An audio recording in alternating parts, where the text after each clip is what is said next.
ଦଳରେ ମୁଁ ଯେବେଠାରୁ ରହିଛି ସେବେଠାରୁ ଦେଖିଛି ଦଳର ନେତା ହେଉଛନ୍ତି ଶ୍ରୀଯୁକ୍ତ ନବୀନ ପଟ୍ଟନାୟକ। ଆଉ ବିଜୁ ଜନତା ଦଳ ଭିତରେ ଆପଣ ଦେଖୁଥିବେ ସବୁବେଳେ ଏକତା ଥାଏ।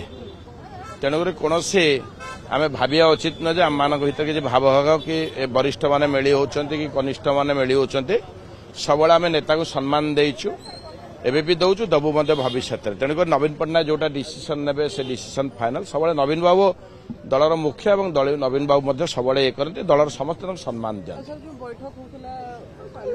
ବ୍ୟକ୍ତିଗତ କଣ ହେଇଥିବ ନବୀନ ବାବୁଙ୍କ ଇଏରେ, ତେଣୁକରି ବ୍ୟକ୍ତିଗତ କିଏ କାହାର କୋଉଠି ବସିଲେ କଣ କଲେ, କିନ୍ତୁ ନବୀନ ବାବୁଙ୍କର ଇସାରା, ନବୀନ ବାବୁଙ୍କ ଡାଇରେକ୍ସନ, ନବୀନ ବାବୁ ଦଳକୁ ଯେଉଁ ଭଳିଆ ଭାବେ ଗଢି ନେବେ, ଦଳୀୟ ନବୀନ ବାବୁ ଯେମିତି ଦଳକୁ ଆଗେଇ ନେବେ, ସମସ୍ତେ ତାଙ୍କ ସହିତ ରହିକି ଏକମତ ଏକ ଇଏରେ। ନବୀନ ବାବୁ ଶୁଣନ୍ତୁ, ନବୀନ ବାବୁ ହେଲେ ଦଳର ସର୍ବୋଚ୍ଚ ନେତା। ନବୀନ ବାବୁ ଯେତେବେଳେ ଯୋଉଟା ଯାହା କରିଛନ୍ତି ସମସ୍ତେ ମାନିଛନ୍ତି, ସମସ୍ତେ ରେସ୍ପେକ୍ଟ ଦେଇଛନ୍ତି। ନବୀନ ବାବୁଙ୍କର କିଛି ନାହିଁ।